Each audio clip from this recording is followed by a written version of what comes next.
اور دفن کرنے کے بعد ایسی جگہ پہ دفن کیا جائے جہاں سے پانی چھو کے گزرتا ہے. تو ان کو وہاں دفن کیا گیا, پانی چھو کے گزرتا تھا, لوگ کھیتیوں کو لگاتے تھے اور مصر سرسبز و شاداب رہتا تھا. اور پھر حدیث پاک میں موجود ہے, مولا علی شیر خدا رضی اللہ تعالی عنہ فرماتے ہیں کہ نبی کریم علیہ الصلوۃ والسلام کی بارگاہ میں ایک اعرابی آیا. حضور نے فرمایا کچھ مانگ لو. اس دیہاتی سے حضور نے فرمایا ہے آج وہ مائل باتا, اور بھی کچھ مانگ لے. تو وہ کہنے لگا حضور آپ مجھے سواری کے لیے اونٹ دے دیں. حضرت علی کہتے ہیں میں نے کہا ہے افسوس, مانگا بھی تو کیا مانگا. حضور نے فرمایا چل کچھ اور مانگ لے. کہنے لگا چلے آنے جانے کے لیے کرایہ بھی دے دیں, زادرہ بھی دے دیں, کھانے. کیا مانگا؟ تو حضور علیہ السلام نے اسے دے دیا. تو محبوب فرمانے لگے تجھ سے تو موسیٰ علیہ السلام کے دور کی وہ بوڑھی اچھی تھی. کہا وہ بوڑھی کون سی بوڑھی؟ تو حضور علیہ السلام فرمانے لگے رب کریم نے حضرت موسیٰ کو حکم دیا کہ جب آپ مصر سے نکلیں تو حضرت یوسف کی قبر کو کھود کر ان کا تابوت بھی ساتھ لے جائیں. تو حضرت سیدنا موسیٰ علیہ السلام نے عرض کی مالک وہ کیسے پتہ چلے گا؟ فرمایا وہ تو آپ نے خود ہی پتہ کرنا ہے کہ وہ تابوت کہاں ہے. وہ دریا کے اندر تھا. کیسے پتہ کرنا ہے؟ پتہ کرتے کرتے پتہ چلا کہ ایک بوڑھی اماں ہے, اسے پتہ ہے تابوت کہاں ہے.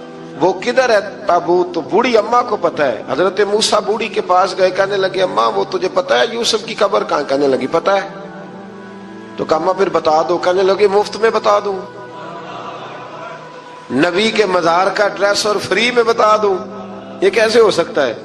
تو حضرت سیدنا موسیٰ فرمانے لگے چل قیمت لے. طبرانی کی حدیث ہے, حضور بیان فرماتے ہیں. حضرت موسیٰ کہنے لگے بتا کیا لے گی؟ کہنے لگی مجھے نا جنت میں وہ والا مکان دلائیں جس کے پڑوسی موسیٰ علیہ السلام ہو, میری اور آپ کی دیوار کٹھی ہو. کیا عقیدہ کند, اللہ اکبر. تو حضرت موسیٰ کہنے لگے چل اماں مہربانی کر جنت مانگ لے, اب تو پڑوس ہی مانگنے لگ گئی ہے. تو اب نبیوں کا درجہ تو بڑا ہوگا, تو دینے والا اللہ ہے, میں دعا کرتا ہوں. تو کہنے لگی جی ٹھیک ہے, اگر آپ نہیں دیتے تو میں ایڈریس نہیں بتاتی. تو حضور فرمانے لگے اس سے تو وہ اچھی تھی. حضرت موسیٰ نے عرض کی کہ یا اللہ یہ نہیں بتا رہی تو اب کیا کروں؟ فرمایا موسیٰ وعدہ تو کر لے, مکان میں دے دوں گا, وعدہ کر لے. تو حضرت سیدنا یوسف کا مرتبہ دیکھیے کہ ان کے مزار کا پتہ بتانے کے لیے, مزار کا پتہ بتانے کے لیے اس خاتون نے حضرت موسیٰ سے جو قیمت لی وہ یہ تھی کہ میں جنت میں آپ کی پڑوسی بنوں گی, پھر ایڈریس بتاؤں گی. تو حضرت موسیٰ نے وعدہ کیا, تو پھر اس نے پتہ بتایا کہ فلان جگہ مزار ہے. یہ تقریباً سینکڑوں سال بعد حضرت موسیٰ وہ وہاں سے نکال کے تابوت کو اپنے ساتھ لے کر کے گئے. یہ وہ واقعہ جسے قرآن نے احسن القصص قرار دیا. اللہ کریم نے ہمیں اس واقعے میں یہ بتایا ہے کہ معاملات زندگی سے گھبرایا نہ کرو. جب بھی کوئی آزمائش آتی ہے نا تو پھر اللہ دو آسانیاں عطا کرتا ہے. اور یہ بھی یاد رکھیں جو آسانیوں والے ہوتے ہیں نا, آزمائشیں بھی انہیں ہی آتی ہیں. جو لاڈلے زیادہ ہوتے ہیں کئی دفعہ تکلیفیں بھی زیادہ. اللہ تعالیٰ لاڈلوں کو تکلیفوں سے محفوظ رکھے, لیکن تکلیفیں بھی زیادہ انہیں ہی آتی ہیں. حضرت یوسف لاڈلے تھے تو سیدھے کنویں میں گئے تھے, لیکن اللہ بڑا کریم ہے, بھائیوں نے 20 درہم قیمت لگائی تو رب کریم نے فرمایا دیکھنا پھر میں اپنے یوسف کی کیا قیمت بیان کرتا. پھر کروڑوں اور اربوں قیمت لگی, پھر کہاں کی آزمائش تھی, کہاں کی بات تھی. وہ ہر جگہ صابر رہے, کسی جگہ ان کا کوئی شکوہ نظر, ایک تقوی, دوسرا صبر, خاموشی.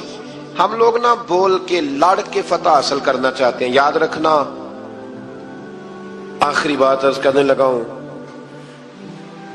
صبر کرنا اور کام کرنا, صبر کرنا اور اپنے حصے کا رزلٹ اپنی مرضی کا نہ مانگنا, رزلٹ رب کریم کی مرضی کا. جب وہ کہا حضرت یوسف علیہ السلام نے اپنے باپ سے کیا کہا یا ابتی, اے میرے باپ, انی رأیت احد عشر کوکبا, بے شک میں نے خواب میں دیکھے ہیں 11 ستارے, والشمس اور سورج, والقمر اور چاند, رأیتہم لی ساجدین, کہ وہ مجھے سجدہ کر رہے تھے. یہ خواب دیکھا. حضرت ابراہیم علیہ السلام کے بیٹے حضرت اسحاق علیہ السلام, اور حضرت اسحاق علیہ السلام کے صاحبزادے حضرت یعقوب علیہ السلام. حضرت یعقوب علیہ السلام نے کئی نکاح فرمائے, اللہ نے آپ کو 12 بیٹے عطا فرمائے. 2 بیٹے تھے آپ کے, حضرت یوسف علیہ السلام اور حضرت بنیامین علیہ السلام, جو ایک والدہ سے تھے. حضرت یوسف علیہ السلام بڑے حسین و جمیل تھے, بڑے خوبصورت تھے. کچھ لوگ ظاہراً خوبصورت ہوتے ہیں تو کچھ کی ساتھ عادتیں بھی بڑی خوبصورت ہوتی ہیں. بڑے نفیس, بڑے فرما بردار, بڑی میٹھی ٹھنڈی بات کرنے والے. ہوتا یہ ہے کہ جب کوئی بچہ پیارا بھی ہو اور عادتیں بھی اچھی ہوں تو ماں باپ کی آنکھوں کا تارا بن جاتا ہے. باقی محنت کرنے کی بجائے شکوہ کرنا شروع کر دیتے ہیں. تو حضرت یوسف علیہ السلام کے والد حضرت یعقوب علیہ السلام اپنے بیٹے سے بڑا پیار کرتے تھے. اور آج اس واقعے میں آپ کو یہ بھی سمجھ آئے گی کہ ساری زندگی لوگوں نے ماں بیٹے کا پیار بیان کیا ہے, یہ وہ واقعہ ہے جس نے باپ بیٹے کا پیار بیان کیا اور انوکھے انداز میں بیان کیا. یعنی باپ اور بیٹے کے پیار کا بھی کوئی شخص کسی جگہ تصور کر سکتا, اسے ماپا اور تولا جا سکتا نہیں ہے. تو حضرت یعقوب علیہ السلام کے صاحبزادے تھے یوسف علیہ السلام, آپ بڑا پیار کرتے تھے. تو باقی بھائی تھوڑا حسد کرنے لگے, انہیں جلنا شروع کر دیا. حضرت سیدنا یوسف علیہ السلام ایک دن فرمانے لگے اپنے والد سے کہ ابا جی میں نے خواب دیکھا ہے کہ 11 ستارے, سورج اور چاند مجھے سجدہ کر رہے ہیں. قال یا بنی لا تقصص رؤیاک علی اخواتک, کہ بیٹا اپنا خواب اپنے بھائیوں سے نہ بیان کرنا, اپنا خواب اپنے بھائیوں سے نہ بیان کرنا. فیکیدوا لک کیدا, ہو سکتا ہے وہ تیرے خلاف کوئی سازش رچیں. کیوں رچیں؟ اس لیے کہ ان الشیطان للانسان عدو مبین, بے شک شیطان آدمی کا کھلا ہوا دشمن ہے, وہ ہر وقت وسوسہ اندوزی کرتا ہے. تو لہٰذا بھائیوں سے بات بیان آپ نے نہیں بیان کی. آہستہ آہستہ نا وہ حسد بڑھتا. حسد بہت بڑی بیماری ہے. اگر نبیوں کے بیٹوں میں ہو سکتا ہے تو عام انسانوں میں کیوں نہیں ہو سکتا؟ انبیاء کے بیٹے اگر کر سکتے ہیں تو عام لوگ بھی. آپ جب کسی شخص کو دیکھیں نا کسی کے بارے میں کچے جملے بول رہا ہے, کمزور بات کر رہا ہے, تو پہلے اچھی طرح ٹٹول لیں کہ حق بیان کر رہا ہے یا صرف حسد کے بیچ رہ کے گفتگو کر رہا ہے. بہت بڑی بیماری ہے. انہوں نے ایک چال بنائی 10 نے مل کے کہ اس طرح کریں کہ ان کو کوئی سخت سزا دیں, انہیں قتل کر دیتے ہیں. پھر کہنے لگے مارتے نہیں, کنویں میں پھینک دیتے ہیں. حضرت یعقوب علیہ السلام کی بارگاہ میں حاضر ہوئے تو حاضر ہو کے عرض کی کہ ہم سیر کرنا چاہتے ہیں تو ہمارا بھائی یوسف بھی تو ہمارا بھائی ہے نا, ہمارے ساتھ بھیجیں, وہاں کھیلے گا, کودے گا, کھائے گا, پیے گا. حضرت یعقوب علیہ السلام نے فرمایا نہیں, مجھے ڈر لگتا ہے کہ کہیں میرے یوسف کو کوئی تکلیف نہ پہنچ جائے. کچھ ایسے ہوتے ہیں جنہیں جدا کرنے کو دل ہی نہیں کرتا کہ وہ جائیں نہ. کئی دفعہ بعض بچے نالائق ہوتے ہیں, وہ جدا ہوتے ہیں لیکن ان کو جدا کرنے کو دل ہے. لیکن حضرت یوسف تو لائق بچے تھے نا اپنے والد کے, ان کا بھی نہیں ارادہ تھا. بھائی لے گئے اور لے جا کر کے حضرت یوسف علیہ السلام کو پہلے بہت زیادہ مارا. پھر حضرت یوسف علیہ السلام کا کرتا اتار کے ان کے ہاتھ باندھے. پھر بڑے بھائی نے یہودا نے رسی کے ساتھ باندھ کے کنویں میں لٹکا دیا. اور پھر جب درمیان میں پہنچے تو پھر رسی کو کاٹ دیا. حضرت یوسف جب گرے پانی میں آواز آئی تو ہنسے. مفسرین نے لکھا ہے کہ اللہ تعالیٰ نے حضرت جبریل امین کو بھیجا, فرمایا جاؤ میرے یوسف کو پکڑ کے نا تو احتیاط کے ساتھ نیچے رکھ دو. حضرت یوسف کو رکھ دیا گیا. 3 دن اور 3 راتیں جناب یوسف کنویں میں رہے. بچانے والا زیادہ بڑا ہے, محفوظ رکھنے والا زیادہ طاقتور ہے. 3 دن اور 3 راتیں کنویں میں رہے. انہوں نے کیا کیا کہ حضرت یوسف کا کرتا چونکہ اتار لیا تھا, 2 کرتے انہوں نے پہنے ہوئے تھے. بعد میں مفسرین نے لکھا ہے ایک تو کرتا وہ تھا جنہوں نے استعمال کیا, تو ایک کرتا بطور تعویذ کے حضرت یعقوب نے ان کے گلے میں ڈال دیا بطور برکت کے. تو وہ کرتا بھی ان کے گلے میں تھا. ایک کرتے سے انہوں نے باندھ دیا. دوسرا کرتا جو تھا نا اس کو خوند لگا کے نا بکری کا, تو حضرت یعقوب کے پاس آئے اور جب دروازے تک پہنچے تو شور کرنے لگے زور زور سے. حضرت یعقوب پریشان ہو کے باہر آئے, چونکہ وہ بکریاں بھی ساتھ لے کے گئے تھے, بکریاں چرایا کرتے تھے. تو کہا بکریوں کو بھیڑیا تو نہیں پڑ گیا؟ تو کہنے لگے حضور بکریوں کو تو نہیں پڑا پر حضرت یوسف کو لے گیا ہے. اور حضرت یوسف علیہ السلام شہید ہو گئے. حضرت یعقوب علیہ السلام نے نا وہ کرتا دیکھا تو کرتا دیکھ کے فرمانے لگے بڑا سیانہ تھا بھیڑیا، یوسف سارا کھا گیا ہے پر کرتا کسی جگہ سے پھٹا بھی نہیں. اس کا مطلب ہے کہ حضرت یعقوب کو سمجھ آ گئی کہ میرے یوسف کو بھیڑیے نے کھایا نہیں ہے. یہ قرآن مجید ہے. فرمایا بڑا سمجھدار تھا بھائی، کرتا پھٹا بھی نہیں اور یوسف وہ سارا کھا گیا. اب یہ روز وہاں بکریاں چرانے جاتے تھے. یا جناب یعقوب تو رونے لگے تو بھائی روز جاتے تھے، جھانک جھانک کے دیکھتے تھے کہ یوسف ہے کہ نہیں. تیسرے دن ایک قافلہ وہاں سے گزرا جو مصر جا رہا تھا. انہوں نے پانی نکالنے کے لیے جب ڈول لٹکایا تو حضرت یوسف نے پکڑ لیا. اس شخص نے حضرت جناب یوسف علیہ السلام کو اوپر کھینچا. جب اب واپس اوپر زندہ نکل آئے تو بھائی پھر حیران ہو گئے. ابھی بھی شکر ادا نہیں کیا کہ 3 دن کے بعد دیکھو اللہ نے کتنا فضل فرمایا ہے. لیکن وہ پھر کہنے لگے قریب آ کے نا اس سے یہ ہمارا بھاگا ہوا غلام ہے، اگر تمہیں چاہیے تو لے لو، سستا بیچ دیں گے. حضرت یوسف کا قول بعد مفسرین نے لکھا ہے. آپ فرماتے ہیں کہ مجھے جب انہوں نے تھپڑ مارے تو اتنی تکلیف نہیں ہوئی، کنویں میں پھینکا تو اتنی تکلیف نہیں ہوئی. تکلیف تب ہوئی جب انہوں نے مجھے بھائی نہیں مانا اور کہنے لگے یہ ہمارا بھاگا ہوا غلام ہے. تو کہا کتنے کا بیچو گے؟ کہا تم 20 درہم دے دو اور لے لو. 20 درہم کا جناب یوسف کو بیچ دیا. وہ لے گئے مصر کی منڈی میں. وہاں قیمت لگنے لگی، کتنے ہزار، اتنے ہزار، اتنے ہزار. اللہ اکبر.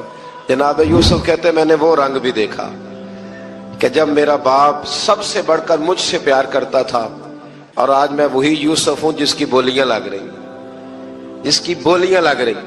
عزیز مصر آ گیا. مصر کا جو مالک خزانہ کا مالک تھا وہ شخص آ گیا. اس میں بھی کئی اقوال ہیں کہ وہ بادشاہ تھا کہ کیا تھا. بہرحال عزیز مصر آیا، خزانوں پر قبضہ اسی کا تھا.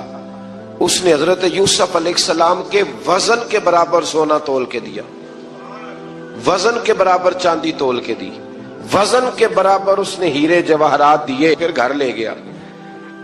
اور جناب یوسف علیہ السلام فرماتے ہیں میں ایک آزمائش سے نکلا، جب گھر آیا تو بڑے سکون سے رہنے لگا. عزیز مصر نے اپنی بیوی زلیخا سے کہا اس کا خاص خیال رکھنا. فرماتے ہیں محبت ملنے لگی، پیار ملنے لگا، گھر میں بڑی خوشی سے رہنے لگا. پر اللہ کو کچھ اور ہی منظور تھا.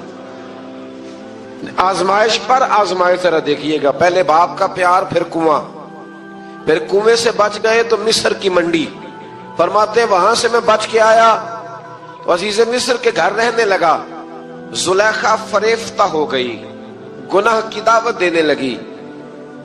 تو حضرت یوسف نے کہا قال معاذ اللہ، میں اللہ کی پناہ چاہتا ہوں. سارے دروازے بند کر کے جب وہ پیچھے بھاگی.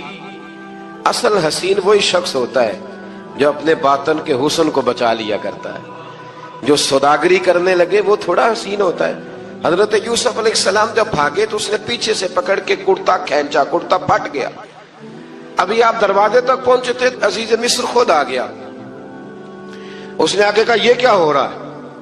تو اس نے مکر کیا. زلیخا نے کہنے لگی کہ ہونا کیا ہے، اس کو گھر میں رکھ کے پالا ہے، اب جوان ہوا ہے تو معاذ اللہ اس نے میرے طرف دست درازی کرنے کی کوشش کی ہے. حضرت یوسف پھر خاموش ہو گئے. بھائی بیچ رہے تھے تو پھر بھی خاموش تھے. کبھی کبھی کچھ چیزیں خاموش رہ کے سہنی پڑتی. زخم پہ زخم کھا کے جی، خونے جگر کے گھونٹ پی، آہ نہ کر لبوں کو سی، یہ عشق ہے کو دل لگی نہیں. حضرت یوسف علیہ السلام پھر چپ ہے. زلیخا نے بڑی باتیں کی. ایک دانا آدمی تھا، قرآن کہتا ہے ایک بولا بولنے والا، ایک عقل مند بولا. اس نے کہا دیکھو نہ زلیخا کی سنو نہ یوسف کی سنو.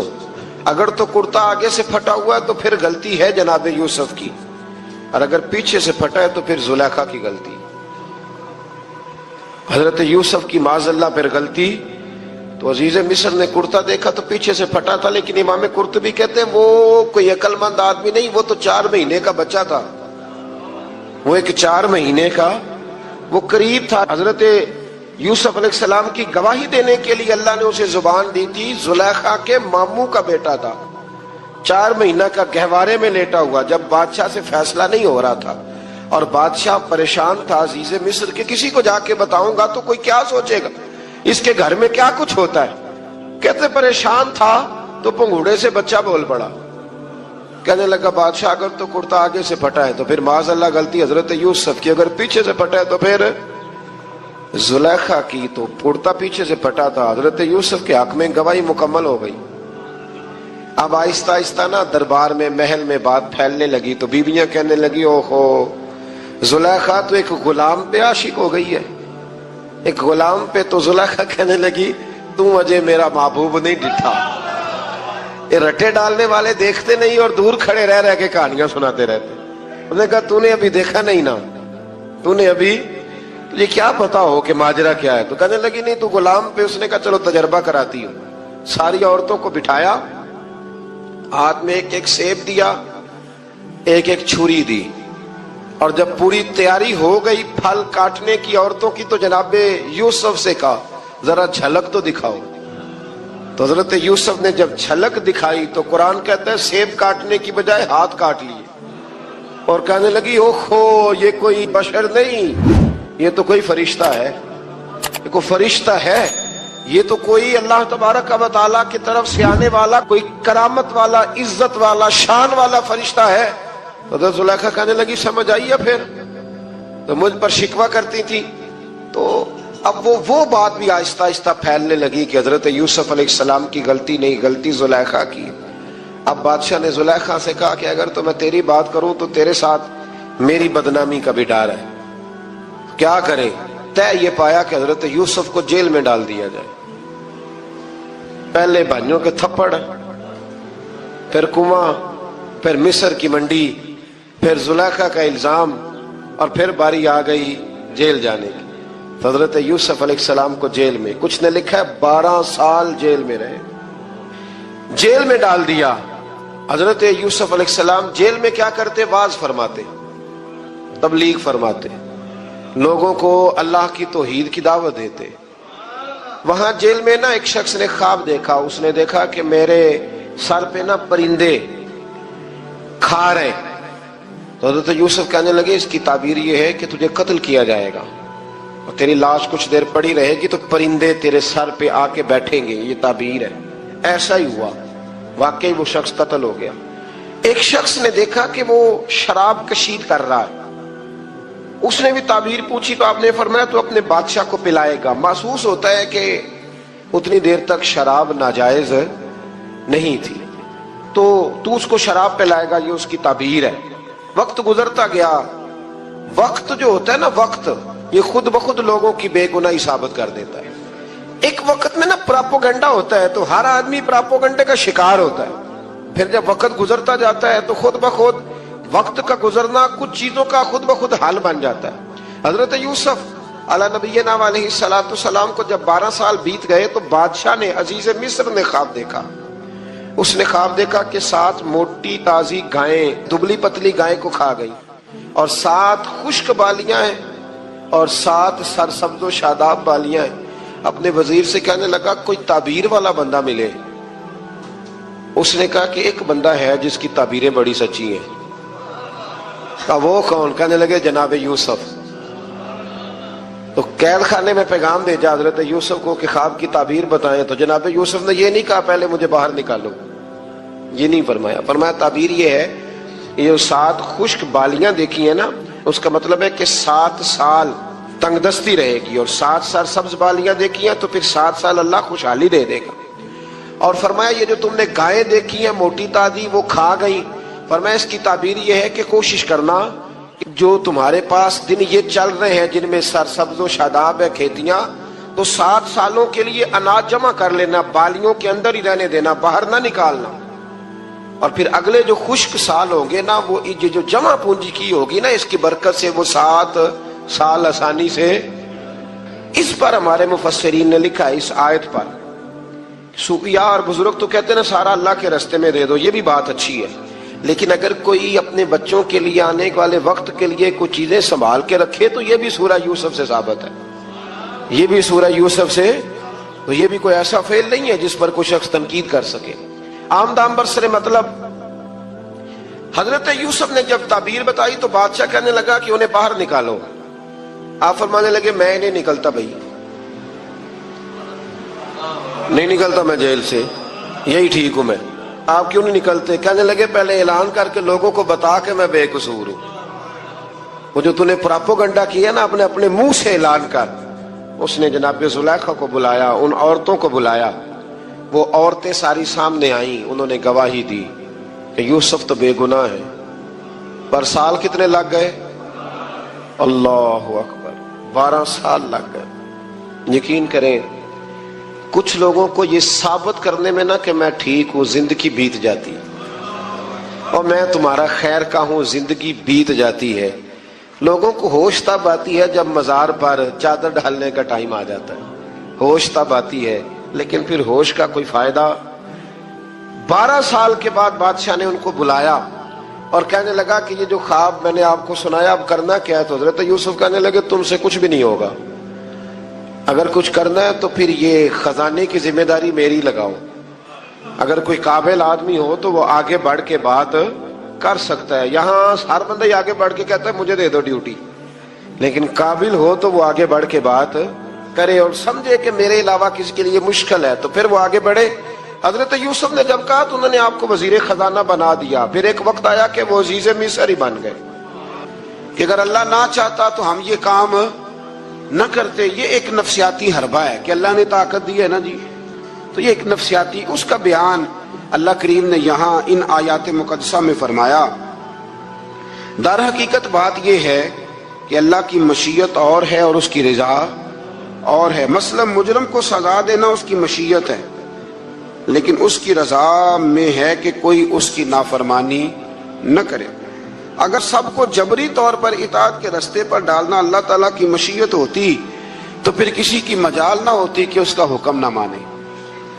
لیکن اب مشیت اور ہوتی ہے، رضا اور ہوتی ہے۔ اللہ کی یہ رضا نہیں کہ اس کے بندے دوزخ میں جائیں، لیکن اس نے قانون بنایا ہے کہ اگر تم نافرمانی کرو گے تو دوزخ میں، تو یہ رضا نہیں، یہ اللہ کی مشیت۔ تو یہ اللہ نے طاقت نہیں دی لوگوں کو، اس لیے نہیں دی تھی کہ وہ ظلم کریں، لیکن اگر انہوں نے ظلم کیا ہے تو اب انہیں سزا بھی ملے گی۔ تو یہ شخص نہ کوئی کہے کہ وہ اللہ کی دی ہوئی طاقت سے معاذ اللہ، یہ بہت سارے لوگ بیوقوفی والی باتیں کرتے ہیں۔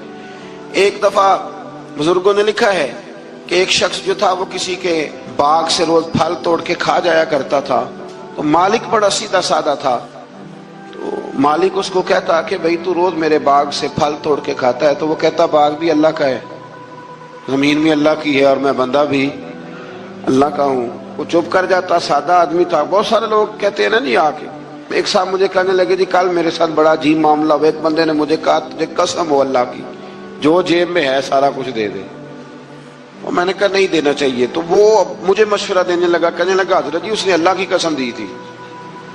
تو میں نے کہا مکان کتنے مرلے کا تیرا؟ کہنے لگا ہے 10 مرلے کا۔ کتنے کا ہے؟ کہنے لگا جی اللہ کا شکر ہے 60-70 لاکھ کا ہوگا۔ میں نے کہا ایک بندہ بلاؤں تجھے قسم دے تو اس کے نام رجسٹری کر دینا۔ کہنے لگے نہیں یہ نہیں ہو سکتا۔ تو میں نے کہا یہ کیسی کچی بات ہے کہ 500-700 کے لیے تجھے یاد ہے کہ یہ جائز ہے، لیکن وہ میرے دادا جی ایک بات کہا کرتے تھے، وہ دیہاتی لوگ ہوتے تھے تو دیہات کی مثالیں کئی دفعہ بڑی یاد رہ جاتی تھی۔ وہ کہا کرتے تھے کہ دودھ میں اور لسی میں مکھی گر جائے تو عورتیں اسے پھینک دیتی ہیں، لیکن اگر مکھن میں گر جائے نا تو پھر اس کو پھینکتی نہیں بلکہ مکھی نکال لیتی، کیونکہ گھی مہنگا ہوتا ہے نا، تو لسی سستی ہوتی ہے۔ تو آپ چیزوں کو سمجھیں کہ ہمارا رویہ بڑا عجیب ہے معاملات کو سمجھنے کے حوالے سے۔ وہ بندہ بھی کہتا کہ جناب یہ پھل بھی اللہ کے تو باغ بھی اللہ کا تو میں بندہ بھی اللہ کا۔ بھولا آدمی تھا بیچارہ، چپ کر جاتا، کہتا تو ٹھیک ہے نا، کی پنجابی چاکی دا سی لبی شے خدا دی نہ تیلے دی، ختم ہو گئی بات۔ حالانکہ وہ کسی کی ہوتی ہے، تیلے پا دی کیوں نہیں ہوتی جی، وہ کسی دی حیثیت تانڈی کی ہے نا، لیکن بس ہمارا ذوق بن جاتا ہے کہ قابو آ گئی ہے تو قابو کرو معاذ اللہ۔ تو وہ بیچارہ بڑا پریشان تھا۔ تو ایک دن اس نے نا اپنے ایک شہر کے عالم سے بات کی، اس نے کہا کہ جناب وہ میرے ساتھ تو بڑی مصیبت بن گئی ہے، وہ روز پھل توڑ کے لے جاتا ہے اور کہتا ہے زمین بھی اللہ کی باغ بھی اللہ کا، کھانے والا بندہ بھی اللہ کا. تو عالم کہنے لگے میں بھی تمہیں نسخہ دیتا ہوں, کل اس پہ استعمال کرنا. نے کہا ٹھیک ہے جی. وہ وقت پہ آ گیا باغ کا مالک, تو جب وہ آیا نا پھل توڑنے, اس نے پھل بڑے سیر ہو کے کھائے, اس نے کھانے کا موقع دیا. جب وہ فارغ ہو گیا اس نے اس کو رسی کے ساتھ درخت کے ساتھ باندھ لیا.